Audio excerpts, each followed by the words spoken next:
Buenos días. Bueno, pues lo prometido es deuda.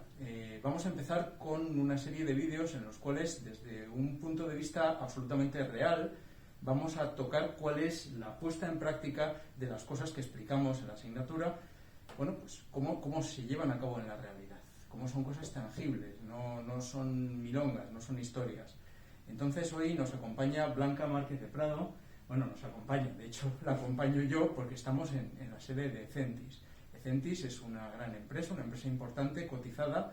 Y bueno, buenos días, Blanca. Buenos días, Antonio. Muchas gracias. Y muchas gracias a ti por esta oportunidad de charlar contigo, que hemos hablado muchas veces, ¿no? Pero también trasladarle a tus alumnos la realidad que tenemos en Ecentis en concreto y cuál es mi visión de todo lo que es la sostenibilidad y cómo las empresas lo llevan a la práctica, ¿no? Todos los conceptos que ya les has trasladado en las clases, cómo es nuestra realidad. Pues muchas gracias. Y vamos a empezar, pues, lógicamente por el principio, que es Ecentis. Muy bien, sí. Un poco para poner un poquito en contexto cuál es qué es la compañía y cuál ha sido su evolución. Como has mencionado antes, somos una compañía de extensa trayectoria y, como podéis ver en la lámina, tenemos más de 60 años de experiencia y 32 cotizando en el mercado de valores, con lo cual esto también luego explicaremos en cuanto a grupos de interés, que tiene un plus, que tiene una particularidad. En cuanto a cifra de negocio, estamos hablando de que a cierre de 2019, de las cuentas de 2019, facturamos más de 450 millones de euros.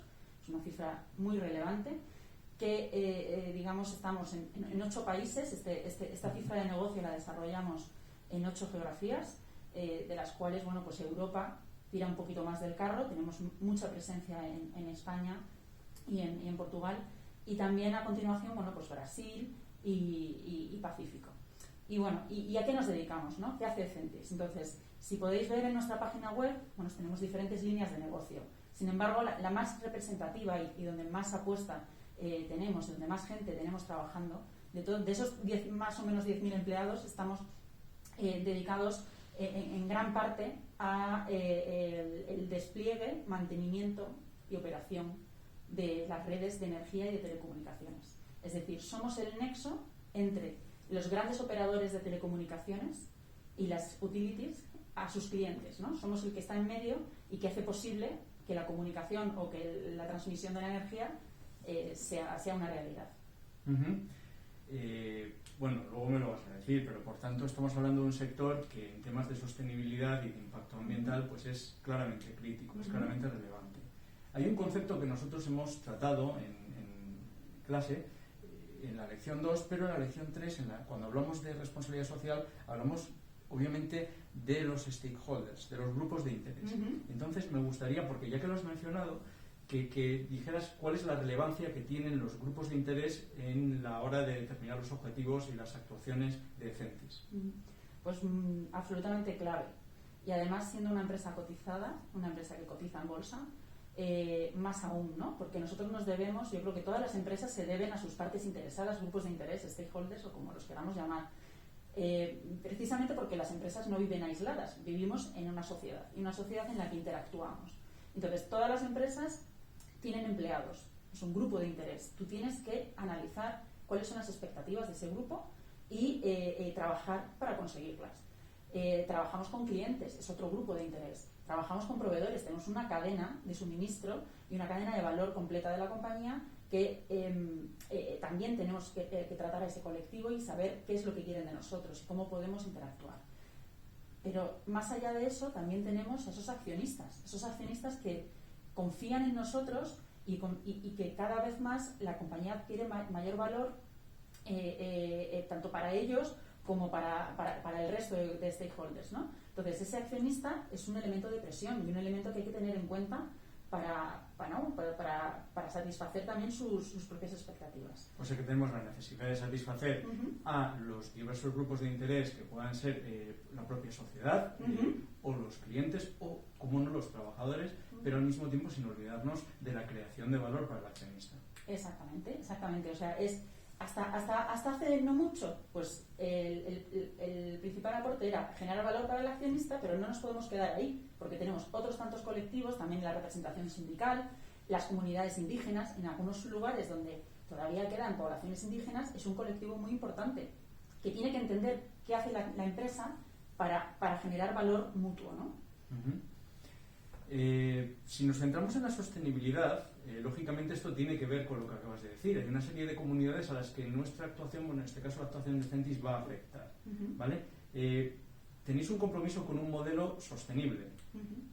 ¿Por qué tenéis este compromiso? ¿Por qué habéis desarrollado este compromiso? Bueno, pues muy sencillo, porque está en el propio propósito de la compañía. Nosotros hemos definido un propósito que consiste en promover que el acceso universal a las tecnologías de las telecomunicaciones y digamos a las redes de energía.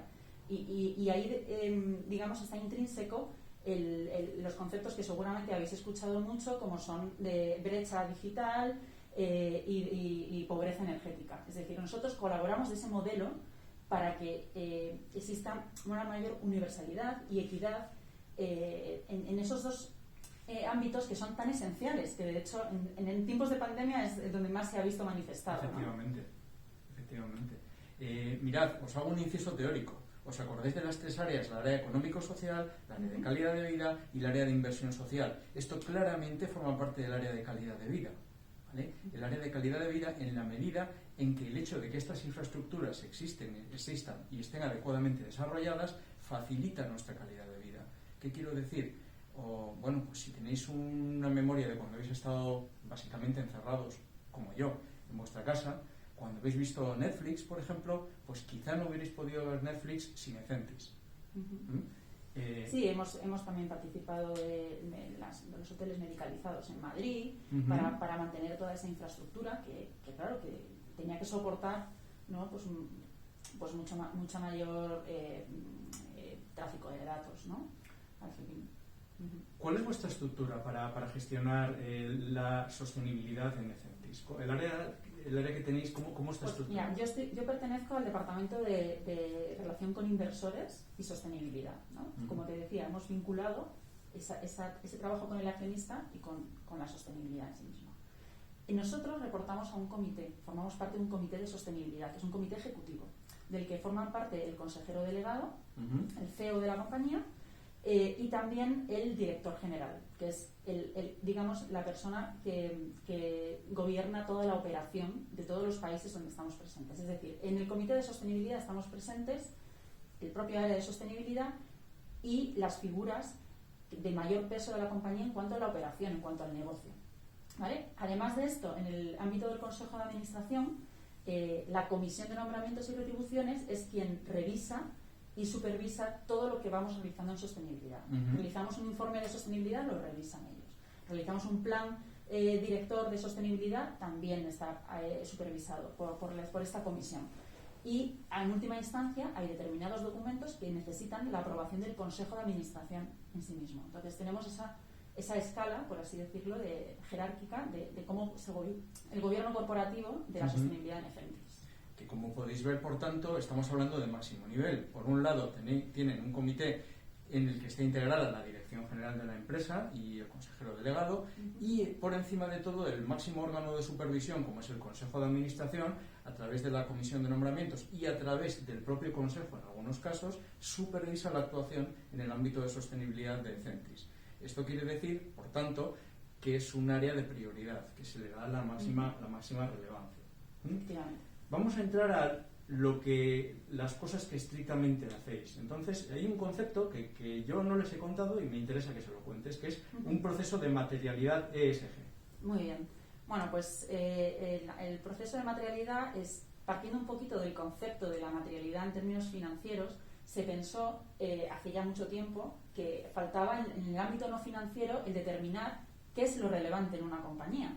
Y claro, ¿por qué? Porque las compañías nos dedicamos el día a día, al final tienes que dedicarlo a aquello que te genera más valor, que donde requieres más esfuerzo.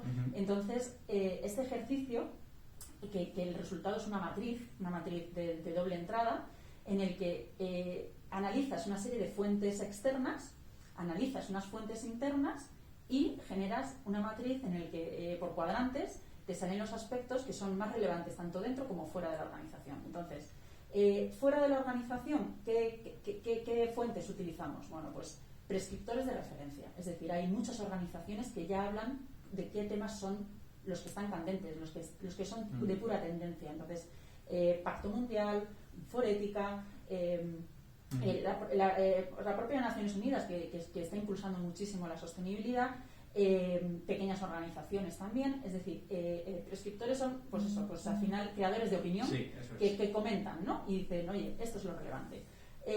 También analizamos qué hacen nuestros competidores, nuestros peers, que al final nos da la guía de decir, oye, si para otro que tiene la misma actividad que yo esto es relevante, pues es muy posible que para mí también lo sea. Entonces vamos a analizar qué hacen otros para saber en qué punto también estamos nosotros. También hacemos entrevistas, involucramos aquí a los grupos de interés, tenemos llamadas y encuestas en las que les pedimos la opinión, les decimos al proveedor, oye, para ti, proveedor de Centis, ¿qué es lo relevante? ¿Qué materias son las relevantes?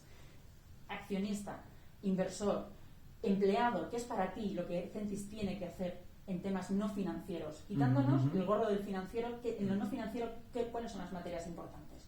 Y luego, en la parte interna, entrevistamos a la dirección.